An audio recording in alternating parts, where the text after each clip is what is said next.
하나님 말씀은 느헤미야 12장 1절부터 47절까지 교독하겠습니다. 스알디엘의 아들 스룹바벨과 예수아와 함께 돌아온 제사장들과 레위 사람들은 이러하니라.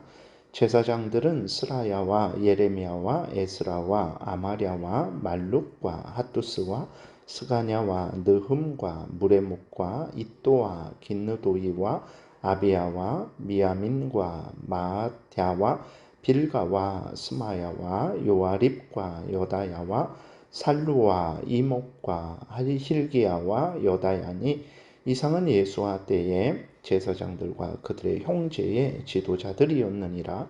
레위 사람들은 예수아와 빈누이와 감미엘과 세레비야와 유다와 마따냐니 이 마따냐는 그의 형제와 함께 찬송하는 일을 맡았고 또 그들의 형제 박보갸와 윰노는 직무를 따라 그들의 맞은편에 있으며 예수아는 요아김을 낳고 요아김은 엘리야십을 낳고 엘리야십은 요야다를 낳고 요야다는 요나단을 낳고 요나단은 얏두아를 낳았느니라.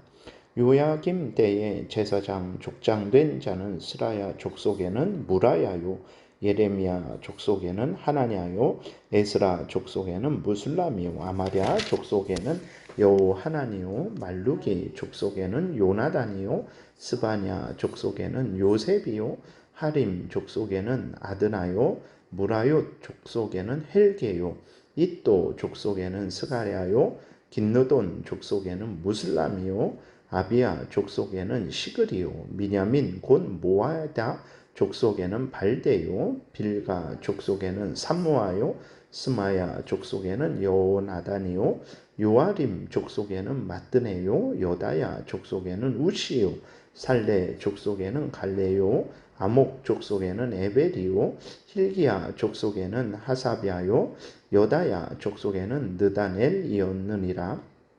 엘리야십과 요야다와 요하난과 얏두아 때에 레위 사람의 족장이 모두 책에 기록되었고 바사왕 다리오 때에 제사장도 책에 기록되었고 레위 자손의 족장들은 엘리야십의 아들 요하난 때까지 역대 지략에 기록되었으며 레위 족속의 지도자들은 하사랴와 세레비야와 감미엘의 아들 예수아라.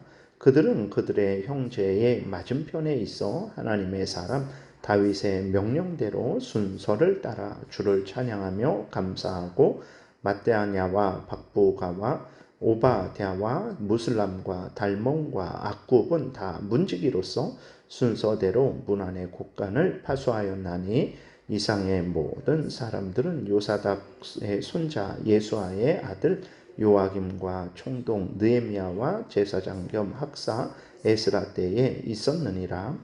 예루살렘 성벽을 봉헌하게 되니 각처에서 레위 사람들을 찾아 예루살렘으로 데려다가 감사하며 노래하며 재금을 치며 비파와 수금을 타며 즐거이 봉헌식을 행하려 하매 이에 노래하는 자들이 예루살렘 사방들과 느도바 사람의 마음에서 모여들고 또 벳길갈과 게바와 아스마웻들에서 모여들었느니 이 노래하는 자들은 자기들을 위하여 예루살렘 사방의 마을들을 이루었느니라.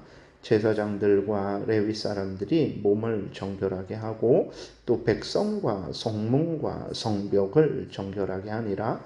이에 내가 유다의 방백들을 성벽 위에 오르게 하고 또 감사 찬송하는 자의 큰 무리를 둘로 나누어 성벽 위로 대오를 지어 가게 하였는데 한 무리는 오른쪽으로 분문을 향하여 가게 하니 그들의 뒤를 따르는 자는 호세야와 유다 지도자의 절반이요 또 아사랴와 에스라와 무슬람과 유다와 베냐민과 스마야와 예레미야이며 또 제사장들의 자손 몇 사람이 나팔을 잡았으니 요나단의 아들 스마야의 손자 마따냐의 증손 미가야의 현손 삭굴의 5대 손 아삽의 6대 손 스가랴와 그의 형제들인 스마야와 아사렐과 밀랄레와 길람레와 마아에와 느다넬과 유다와 하나니라.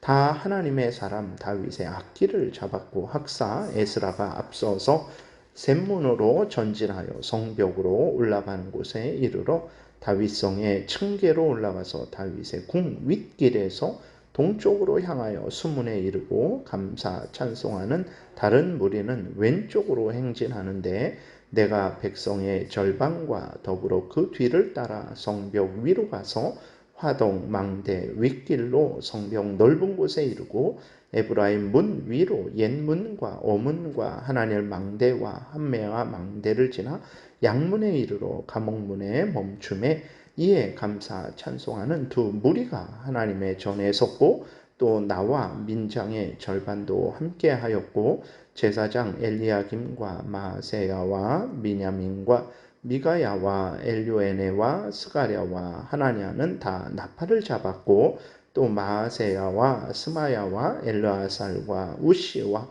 여호아난과 말기야와 엘랍과 에셀이 함께 있으며 노래하는 자는 크게 찬송하였는데 그 감독은 에스라이라.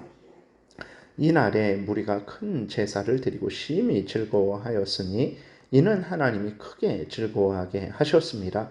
부녀와 어린 아이도 즐거워하였으므로 예루살렘이 즐거워하는 소리가 멀리 들렸느니라. 그날에 사람을 세워 곳간을 맡기고 제사장들과 레위 사람들에게 돌릴 것 곧 율법에 정한 대로 거제물과 처음 익은 것과 11조를 모든 성읍 밭에서 거두어 이 곳간에 쌓게 하였노니 이는 유다 사람이 섬기는 제사장들과 레위 사람들로 말미암아 즐거워하기 때문이라. 그들은 하나님을 섬기는 일과 결례의 일을 힘썼으며 노래하는 자들과 문지기들도 그리하여 모두 다윗과 그의 아들 솔로몬의 명령을 따라 행하였으니 옛적 다윗과 아삽의 때에는 노래하는 자의 지도자가 있어서 하나님께 찬송하는 노래와 감사하는 노래를 하였음이며 스룹바벨 때와 느헤미야 때에는 온 이스라엘이 노래하는 자들과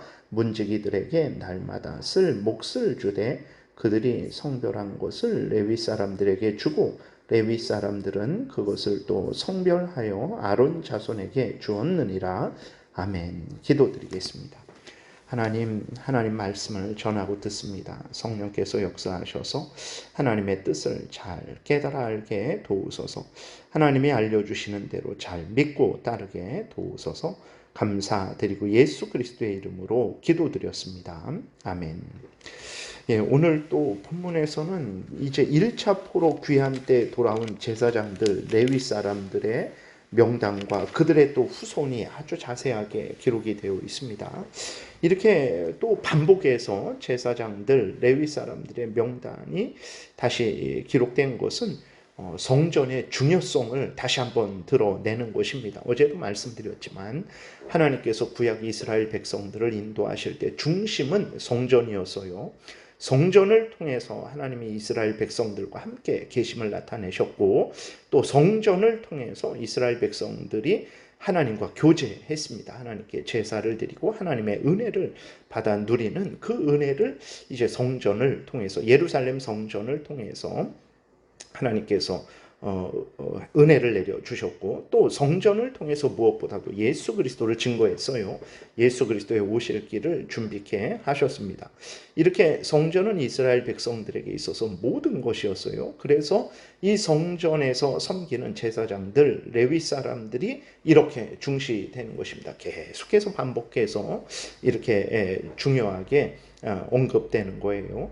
그리고 또 이 명단을 통해서 하나님을 위해서 일하는 자들을 하나님은 절대로 잊지 아니하시고 항상 그들을 기억하시며 그들을 기뻐하시고 높이신다라는 것을 또 우리에게 알려주시는 거죠. 이러한 은혜는 오늘날도 마찬가지입니다. 하나님을 위하여 일하는 자들을 하나님은 절대로 잊지 않으세요. 항상 기억하시고 또 은혜를 내려주십니다. 반드시 그렇게 하십니다. 이 땅에서 물론 그 은혜를 다 주시지는 않죠. 이 땅에서 주시는 은혜는 지극히 일부죠. 하나님을 섬겼는데 왜 내 삶이 이 모양인가 이럴 수도 있어요. 걱정하지 마시고 또 불평하지 마시고 왜 그러냐 그랬을 때 하나님께서는 그 모든 것들을 아시고 반드시 갚아주시죠. 이 땅에서 다 갚아주시는 것이 아니라 이제 마지막 때에 우리에게 반드시 우리가 행한 것보다 30배, 60배, 100배로 차고 후히 되어 누르고 흔들어 차고 넘치도록 하나님께서 갚아주십니다. 이것을 반드시 우리가 잊지 말아야 돼요. 그래서 이 땅에서 내가 수고한 것에 대해서 다 못 받는다고 뭐 의심하고 불평하지 것이 아니라 때가 되면 반드시 갚아주신다라는 것을 굳게 믿어야 됩니다. 오늘 본문에서도 이렇게 계속해서 명단들, 우리가 입으로 발음하기도 힘들고 처음 듣는 이름들이 다 대부분이죠. 그러나 하나님은 다 기억하시고 이렇게 성경에까지 기록을 해 주셨어요. 그러니까 하나님이 얼마나 하나님을 위하는 자들을 기뻐하시는지, 즐거워하시는지 그것을 드러내는 거예요. 오늘도 하나님을 섬길 때에 하나님이 이렇게 우리를 다 아시고 그 다음에 하나님께서 기뻐하시고 은혜 주신다는 것을 굳게 믿고 즐거이 기쁨으로 열심으로 하나님을 섬겨야 됩니다. 27절부터는 이제 예루살렘 성벽을 완공하고 하나님께 봉헌하는 내용이 기록되어 있어요. 근데 이들이 레위 사람들을 모읍니다. 왜 그러냐? 그러니까 이 이스라엘 백성들은 항상 하나님 중심인 거죠. 레위 사람들이 무슨 일을 합니까? 하나님 앞에 제사 드리는 그 일을 담당을 하는 거죠. 그렇기 때문에 예루살렘 성벽을 완공하고 하나님께 봉헌할 때에 먼저 그들은 하나님께 감사하고 하나님께 제사를 드리는 거예요. 이 일을 위해서 봉사하는 레위 사람들을 모으게 되는 것입니다. 그래서 레위 사람들을 찾은 거예요. 그리고 이 모든 일들은 아주 분명하게 하나님의 은혜이다라고 성경이 말을 하고 있어요. 43절에 보게 되니까 이날에 큰 무리가 큰 제사를 드리고 심히 즐거워하였으니 하나님이 얼마나 큰 은혜를 내려줬는지를 우리가 알 수 있죠. 큰 무리가 이날에 무리가 큰 제사를 드렸다. 심히 즐거워했다. 하나님 앞에 마음과 뜻과 정성과 목숨을 다해서 하나님 앞에 제사를 드린 거예요. 근데 이 모든 것들은 어떻게 된 일이냐? 이는 하나님이 크게 즐거워하게 하셨음이라. 부녀와 어린아이도 즐거워하였으므로 예루살렘이 즐거워하는 소리가 멀리 들렸느니라 라고 이렇게 기록이 되어 있어요. 성벽을 완공한 것, 성벽을 완공하고 즐거이 기쁨으로 하나님 앞에 이렇게 봉헌하는 제사를 드릴 수 있는 것, 그러면서 기뻐하고 즐거워할 수 있는 이 모든 일들이 하나님의 은혜다. 하나님의 크게 즐거워하게 하셨습니다. 라고 이렇게 기록이 되어 있습니다. 오늘날도 마찬가지예요. 우리들이 살아가고 울고 웃고 이 모든 것들 우리 눈에는 이제 우리만 보여요. 사람만 보입니다. 우연이 되는 것 같고 내가 이렇게 저렇게 해서 이렇게 저렇게 되는 것 같아요. 물론 내가 이렇게 저렇게 하는 거예요. 그러나 그 이면에 그 전에 살아계신 하나님께서 우리에게 은혜를 내려 주신다라는 것을 우리는 잊지 말아야 됩니다. 그리고 어떤 어렵고 힘든 일도 하나님의 손길이라는 것을 우리는 반드시 잊지 말아야 돼요. 왜 어렵고 힘든 일을 주십니까? 우리가 늘 죄를 짓기 때문에요. 여전히 죄를 짓기 때문에 죄를 깨닫고 회개케 하시기 위해서 어렵고 힘든 일을 주세요. 그리고 우리를 연단하시기 위해서 우리로 영원한 천국을 바라보게 하시기 위해서 이 땅의 미련을 끊게 하시기 위해서 하나님만 의지하게 하시기 위해서 다른 사람들을 또 돌아보고 이해하고 같이 아파하고 울게 하시기 위해서 하나님께서 어렵고 힘든 일을 주시는 거예요. 그렇기 때문에 어렵고 힘든 일은 물론 그 방식은 이제 어떤 사탄 마귀가 우리를 공격하는 방식으로도 어렵고 힘든 일이 임하게 되죠. 그거는 이제 악한 사탄 마귀는 우리를 공격해서 넘어뜨리려고 하는 것이지만 하나님께서 앞에서 말씀드린 여러 가지 목적으로 하나님께서 직접 애매하게 어렵고 힘든 일을 주시기도 하고 우리가 범죄했을 때에는 그 사탄 마귀를 통해서 사탄 마귀를 사용해서 우리를 어렵고 힘들게도 하시는 것이라는 것을 우리가 기억을 해야 되는 것입니다. 그래서 모든 일은 좋은 일이건 나쁜 일이건 하나님의 주권하에 있다라는 것을 기억하고 좋은 일이 있을 때 하나님께 감사하고 찬양하고 어렵고 힘든 일이 있을 때 우리 자신을 돌아보고 하나님의 뜻을 잘 분별해서 하나님의 뜻에 맞게 하나님을 의지하고 하나님께 기도해야 되는 것입니다. 그 다음 이제 그 이스라엘 백성들이 하나님이 율법에서 명령하신 대로 곡식에 처음 익은 것 11조를 모아서 곳간에 쌓고 제사장들과 레위 사람들에게 나누어 주어 제사장들과 레위 사람들이 하나님의 성전의 일에 집중할 수 있도록 하게 하는 그러한 내용이 기록되어 있습니다. 우리가 분명하게 기억해야 될 것은 이렇게 이스라엘 백성들은 구약의 이스라엘 백성들을 하나님께서 인도하실 때 성전을 중심으로 해서 인도했고 이스라엘 백성들도 그러한 하나님의 뜻을 분명히 깨달아 알고 성전을 중심으로 해서 그렇게 하나님을 섬겼습니다. 그리고 오늘날은 이렇게 성전은 없죠. 예루살렘 성전은 없습니다. 요한복음 4장에서 하나님께서 예수 그리스도께서 그 구약의 그러한 의식법적인 그러한 구약의 이스라엘 백성들에게만 해당되는 그런 것들은 폐지하고 신약 때에는 어느 곳에 있든지 성령의 도움으로 진리, 성경 말씀을 따라서 믿음으로 예배하는 그러한 예배를 하나님이 제정하셨고 기뻐하시는 거죠. 그래서 구약의 그러나 그 어떤 성전을 통해서 드러내는 그 하나님의 뜻, 하나님을 경외하고 하나님의 명령에 순종해야 되고 예수 그리스도를 믿음으로 이제 하나님 앞에 나아가야 된다라는 이 모든 것들은 여전히 우리에게도 유효한 거예요. 그래서 정리하면 이제 구약의 이러한 방식은 제사장이나 뭐 성전이나 이런 것은 이제 폐지되었지만 그것을 통해서 드러내시는 것은 하나님의 뜻에 하나님이 정하신 뜻에 순종해서 하나님을 섬기는 게 하나님이 기뻐하시는 것이고 즐거워하는 것이고 또 그것이 이스라엘 백성들의 본분이라는 거죠. 신약 시대에는 또 신약 시대에 하나님이 정하신 그 뜻에 근거해서 하나님을 섬기는 그것이 하나님께 영광이 되고 우리에게 복이 된다라는 것을 우리는 잊지 말아야 돼요. 중요한 것은 성경에서 알려주시는 대로 믿고 따르는 것, 이것이 우리의 본분이고 그것을 하나님이 기뻐하시고 또 그 일에 대해서 하나님께서 은혜 내려 주신다라는 것을 우리가 명심하고 내 마음대로 그렇게 행해서는 안 되는 거예요. 구약의 이스라엘 백성들이 신약의 방식을 추구한다. 안 됩니다. 하나님이 그렇게 정하셨을 때에는 그래야 되는 거예요. 신약의 이스라엘 백성들이 성전을 다시 짓고 성전에서 제사 드리는 일을 다시 하고 제사장을 다시 세우고 그거 안 됩니다. 하나님이 성경에서 알려주신 대로 그 믿고 따르는 것, 그것이 우리의 본분이라는 것을 우리는 항상 잊지 말고 성경에서 알려주시는 대로 믿고 따라야 되겠습니다. 기도드리겠습니다. 살아계신 하나님 감사합니다. 하나님, 이렇게 하나님이 정하신 대로 이스라엘 백성들이 온 힘을 다해서 마음과 뜻과 정성과 목숨을 다해서 하나님께 순종하고 섬긴 것을 보게 됩니다.